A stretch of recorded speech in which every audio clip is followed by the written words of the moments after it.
All right, calling case number 230-597-5801. People of the state of Michigan versus Robert Jones Jr. Appearances, please. Thanks, Judge. Good afternoon. Again, good to see you. Steve Vincent for the people, P71917. All right, Ms. Young. And good afternoon, Your Honor. For the record, Rita Young, P44626, appearing on behalf of Mr. Robert Jones, who is present by Zoom. Can you repeat your P number again slowly? 44626. All right. 44626. All right. Do you waive formal reading? Stand mute. Yes, Your Honor. Ask court to enter not guilty plea. All right. The court enters not guilty plea on behalf of your client. Argument is the bond, Mr. Vincent. Thanks, Judge. What the defendant has working against him is the fact that this is a second offense notice. He wasn't previously convicted of a CCW, I'm sure, as Your Honor can see, in 2019. He ended up getting a couple of years probation on that. Did have a subsequent run-in with the law, albeit the case was dismissed, but he had $150,000 personal bond on an A and B. The complaining witness failed to appear less than a month ago on that case. Now, with all that being said, Judge, in this being a weapons offense, it really doesn't work advantageously for the defendant as well. After reading the investigator's report, though, Judge, what it appears like is this was the father of, I don't know if there's a Cody here. I think actually. No, the co-defendant was his wife who had a CPL, right? Daughter? Yeah. Okay. And it was some relative, yes. Yeah. The daughter had a CPL. Apparently, She owned the house that they ended up going to. She saw it was getting burglarized. They came over there.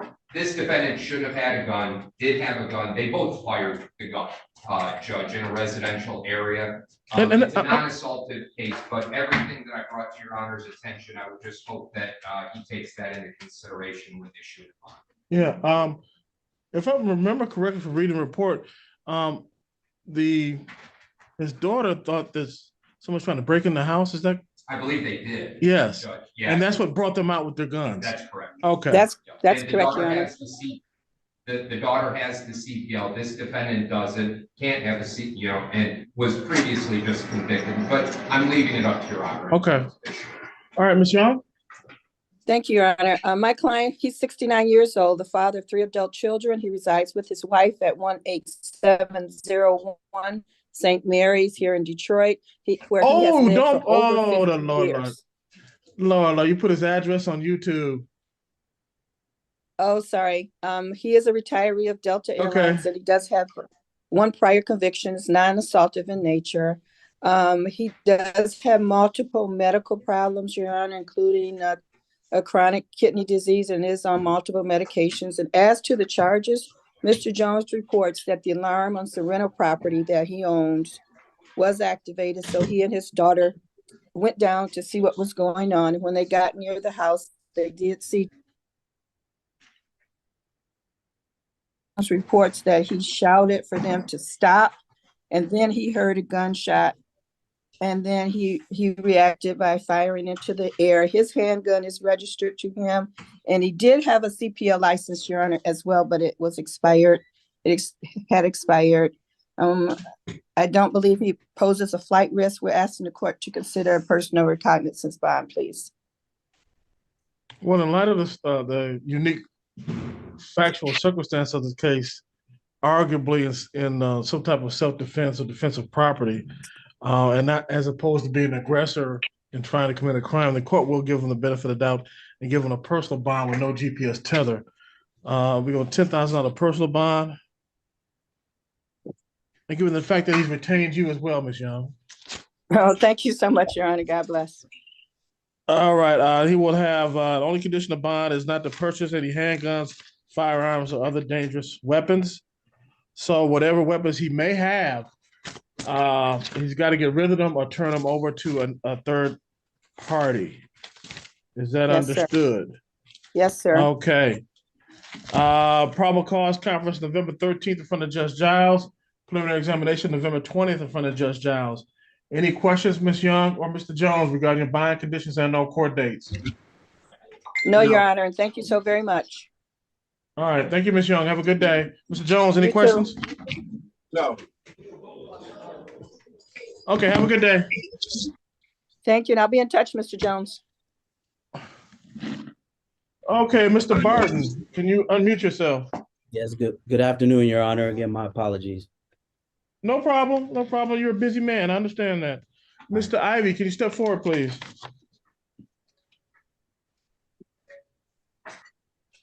And Madam Clerk.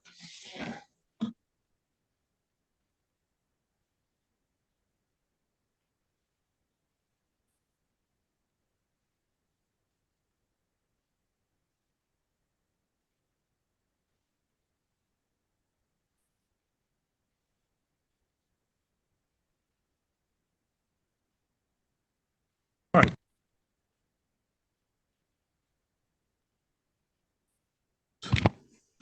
Okay, calling case number 230-595-4102. People City, Michigan versus Elijah Ivy. Mr. Ivy, state your name for the record.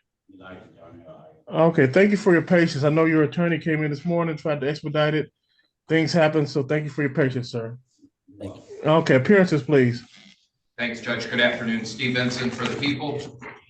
Mr. Barton? May it please this honorable court, Darnell Barton, P83363 on behalf of Mr. Ivy.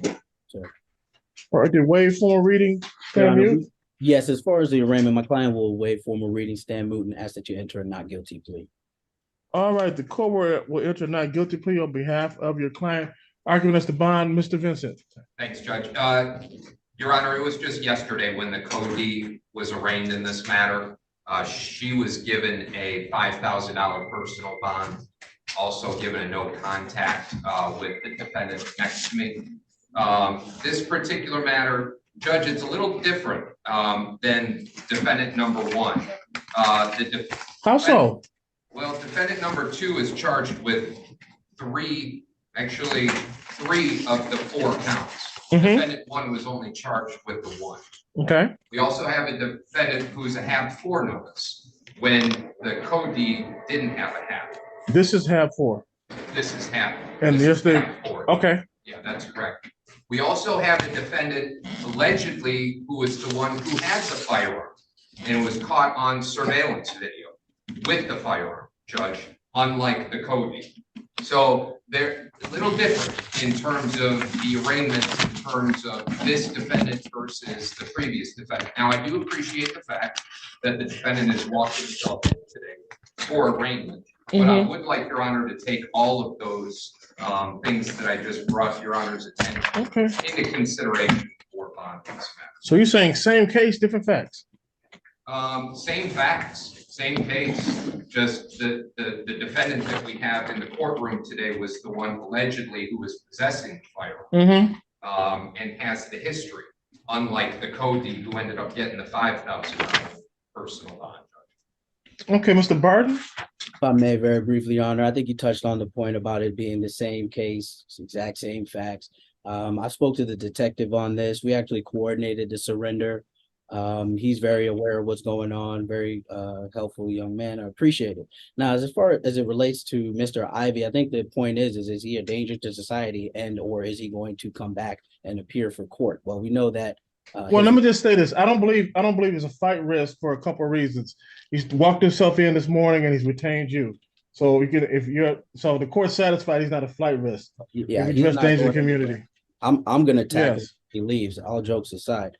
So the second component is he a danger to society? Obviously, we don't believe so. He's been out for this period of time. There was a prior warrant, if you were aware, as it related to him. That warrant has been removed.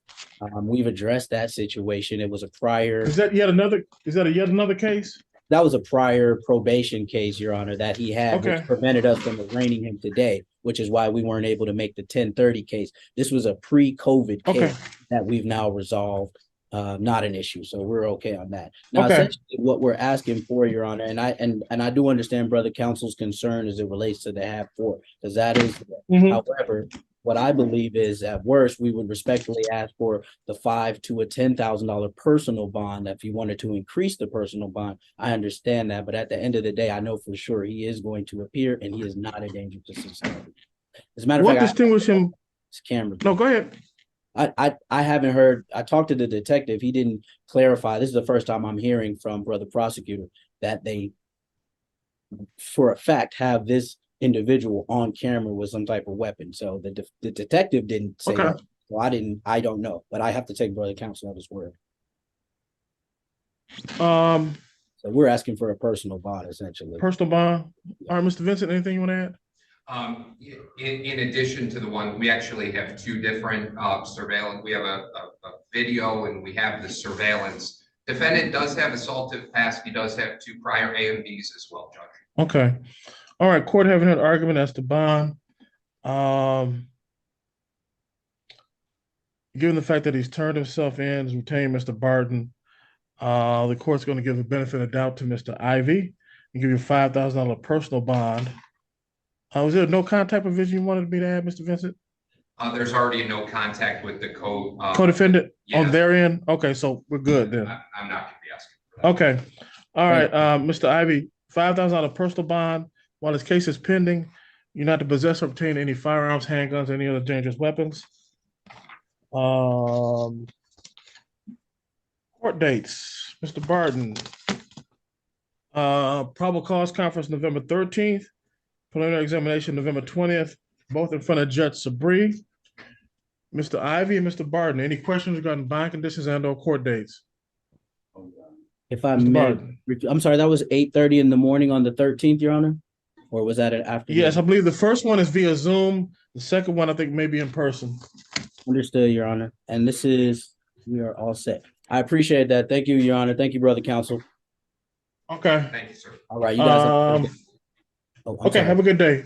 All right, thank you. Is Madam Clerk, is he free to leave? No, I'm getting his paperwork. Okay, Mr. Ivy, have a seat to get your paperwork. Okay, thank you, Your Honor. Thank you, brother counsel. All right, thank you, Mr. Barton. All right, I'll be in touch. Have a good day. thank you.